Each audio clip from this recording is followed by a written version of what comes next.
بسم اللہ الرحمن الرحیم۔ سامعین و ناظرین مکرم، جناب رسول اللہ صلی اللہ علیہ وسلم کی عمر مبارک جب 12 سال کی تھی، آپ صلی اللہ علیہ وسلم نے شام کا سفر فرمایا تھا اور وہاں بحیرہ راہب سے ملاقات ہوئی تھی۔ تو وہ واقعہ کچھ تفصیل کے ساتھ آپ کی خدمت میں پیش کرنے لگا ہوں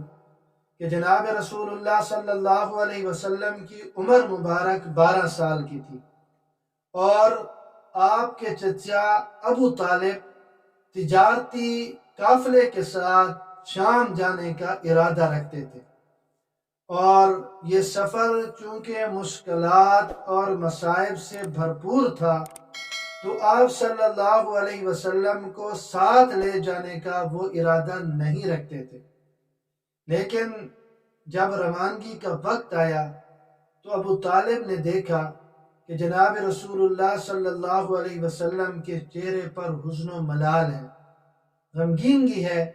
تو اس وجہ سے ابو طالب نے آپ کو اپنے ساتھ لے لیا۔ جب شہر بصرہ کے قریب پہنچے تو وہاں ایک نصرانی راہب رہتا تھا۔ تاریخ کی کتابوں میں ملتا ہے کہ اس کا نام جرجیس تھا اور بحیرہ راہب کے نام سے وہ مشہور تھا۔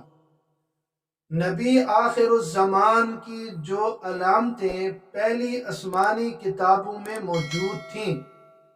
وہ ان سے بخوبی واقف اور باخبر تھا، یعنی اچھی طرح اس کو علم تھا کہ وہ کیا کیا علامات اور کیا کیا نشانیاں ہیں جو آخری زمانے کا آخری نبی اور رسول آئے گا، اس کی کیا کیا نشانیاں۔ چنانچہ آل مکہ کا یہ قافلہ جب بحیرہ راہب کے عبادت خانہ کے پاس جا کر اترا تو اس نے حضور اکرم صلی اللہ علیہ وسلم کی صورت کو دیکھتے ہی پہچان لیا کہ یہ وہی نبی ہے جس کی پچھلی کتابوں میں خبر دی گئی۔ حضرت ابو موسیٰ اشعری رضی اللہ تعالیٰ عنہ فرماتی ہیں کہ پہلے بھی کئی بار آل قریش، آل مکہ کے تجارتی قافلے یہاں سے گزرتے تھے، بارہا گزرے ہیں، لیکن اس نے کبھی توجہ ہی نہیں دی۔ اس بار خلاف معمول وہ عبادت خانہ سے نکلا اور متجسسانہ نظروں سے وہ قافلے والے تمام لوگوں کو ایک ایک کر کے دیکھنے لگا، اور پھر جب جناب رسول اللہ صلی اللہ علیہ وسلم کی طرف پہنچا، آپ صلی اللہ علیہ وسلم کو دیکھا تو آپ صلی اللہ علیہ وسلم کا ہاتھ پکڑا اور ہاتھ پکڑ کر کہنے لگا، ھذا سید العالمین، ھذا رسول رب العالمین، یبعثہ اللہ رحمتا للعالمین، کہ یہ ہے وہ جو تمام جہانوں کا سردار ہے، یہ ہے وہ کہ جو رب العالمین کا رسول، نمائندہ اور قاصد ہے، اور یہ ہے وہ ہستی، وہ ذات جسے اللہ رب العزت رحمت للعالمین بنا کر بھیجیں گے۔ تو وہ مکہ کا جو تجارتی قافلہ تھا، قریش کا جو تجارتی قافلہ تھا، وہ قافلے والے کہنے لگے کہ آپ کو کیسے معلوم ہوا کہ یہ سید العالمین بھی ہے، یہ رسول رب العالمین بھی ہے،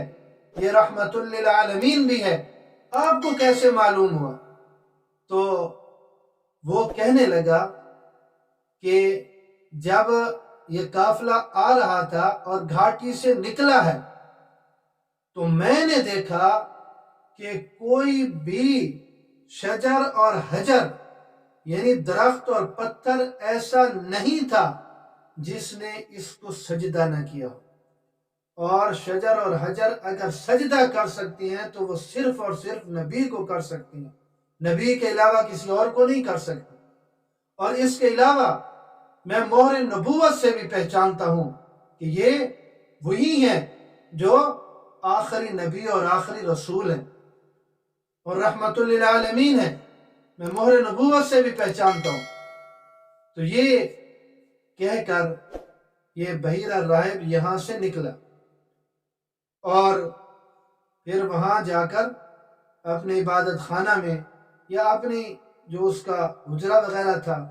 وہاں پر اس نے کھانے کا انتظام کیا۔ جو پہلے توجہ ہی نہیں کرتا تھا، دیکھتا ہی نہیں تھا، جناب رسول اللہ صلی اللہ علیہ وسلم کی برکت ہے، آپ صلی اللہ علیہ وسلم کی عظمت ہے، اور کیا کہنے ان برکتوں کے، کیا کہنے ان سعادتوں کے، کہ وہ بھی سعادت سمجھ رہا ہے کہ میں جناب رسول اللہ صلی اللہ علیہ وسلم نبی آخر الزمان کو جو ہے وہ کھانا کھلاؤں گا۔ چنانچہ اس نے وہ پورے قافلے والوں کا کھانا تیار کروایا اور پھر انہیں بلایا۔ جناب رسول اللہ صلی اللہ علیہ وسلم موجود نہیں تھے۔ اس نے پوچھا کہ جس کی بدولت تمہیں مل رہا ہے وہ شخصیت، وہ ذات اور وہ ہستی وہ کہاں ہے؟ تو قافلے والے کہنے لگے کہ وہ اونٹ چرانے گئے، اونٹوں کے ساتھ ہیں۔ اس نے ایک آدمی کو بھیجا، جا کر جناب رسول اللہ صلی اللہ علیہ وسلم کو بلا لا۔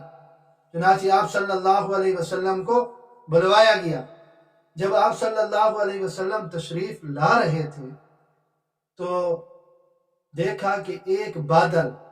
آپ صلی اللہ علیہ وسلم پر سایہ کیے ہوئے۔ آپ صلی اللہ علیہ وسلم اس بادل کے سائے میں تشریف لا رہے۔ گرمی تھی اور دھوپ تھی، تو اللہ رب العزت نے بادل بھیجا، جناب رسول اللہ صلی اللہ علیہ وسلم پر اس نے سایہ کیا ہوا تھا، اور وہ بحیرہ راہب وہ خود بھی دیکھ رہا ہے، لوگوں کو بھی دکھا رہا ہے۔ اور جہاں قافلے والے ٹھہرے تھے تو وہ ایک درخت کے نیچے ٹھہرے تھے، تو درخت کے سائے میں سارے بیٹھ گئے۔ اب سائے والی کوئی جگہ موجود نہیں تھی،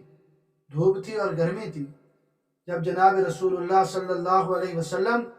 تشریف لائے اور آپ صلی اللہ علیہ وسلم جہاں پر بیٹھے تو وہ درخت آپ صلی اللہ علیہ وسلم کی طرف جھک گیا۔ تو راہب نے پھر قافلے والوں کو کہا کہ درخت کے سائے کو دیکھو کہ کس طرح آپ صلی اللہ علیہ وسلم کی طرف مائل، یعنی آپ صلی اللہ علیہ وسلم کے لیے آپ نے تو جگہ نہیں چھوڑی، اللہ رب العزت نے انتظام کر دیا۔ درخت کی شاخیں جھک گئیں جناب رسول اللہ صلی اللہ علیہ وسلم پر سایہ کرنے کے لیے، اور درخت بھی، اللہ اکبر، درخت بھی وہ فخر کر رہا تھا، ناز کر رہا تھا کہ جناب رسول اللہ صلی اللہ علیہ وسلم میرے سائے کے نیچے آئے۔ جناب رسول اللہ صلی اللہ علیہ وسلم یہاں پر بیٹھ گئے۔ درخت کی بھی کیا باتیں اور کیا ناز اور انداز، اور کیا اسے جو ہے وہ فخر ہوگا کہ میں جناب رسول اللہ صلی اللہ علیہ وسلم کو سایہ فراہم کر رہا ہوں۔ اور پھر اس موقع پر راہب نے کھڑے ہو کر قسمیں دے کر کہا کہ اس بچے کو آپ نے آگے لے کر نہیں جانا، اس کو یہیں سے واپس بھیج دو مکہ کی طرف، کہ آگے رومی اسے کہیں قتل نہ کر ڈالے، کہ انہوں نے بھی یہ نشانی اور علامات پڑھ رکھی ہیں تو کہیں آپ صلی اللہ علیہ وسلم کو کوئی تکلیف نہ پہنچے۔ تو چنانچہ اس نے قافلے والوں کو قسم دے کر کہا کہ اس کا ولی اور کفیل کون ہے، یہ جس کے ساتھ آیا ہے وہ کون ہے، اس کا کفالت کرنے والا، اس کی پرورش کرنے والا کون ہے؟ تو ابو طالب کھڑے ہوئے، تو ابو طالب کو اس نے قسم دے کر کہا کہ آپ اسے واپس بھیج۔ چنانچہ ابو طالب نے 2 لوگوں کے ہمراہ، ابو بکر اور بلال کے ہمراہ، جناب رسول اللہ صلی اللہ علیہ وسلم کو مکہ واپس بھیج دیا، اور اس راہب نے جناب رسول اللہ صلی اللہ علیہ وسلم کی برکت سے، جناب رسول اللہ صلی اللہ علیہ وسلم کی وجہ سے یہ 3 لوگوں کا قافلہ واپس مکہ کی طرف روانہ ہوا۔ اسے ناشتے کے لیے بھی کھانے کا انتظام کیا، روٹی اور زیتون کا تیل اور کچھ چیزیں ساتھ دیں تاکہ یہ جو ہے وہ راستے میں ناشتہ کریں۔ تو یہ جناب رسول اللہ صلی اللہ علیہ وسلم کی زندگی کا وہ واقعہ ہے کہ جب آپ کی ملاقات غیر رائب سے ہوتی ہے تو اس ملاقات میں کیا کیا ہوتا ہے وہ آپ کی خدمت میں پیش کر دیا۔ اللہ رب العزت ہمیں جناب رسول اللہ صلی اللہ علیہ وسلم کی عظمت سمجھنے کی توفیق نصیب فرمائے۔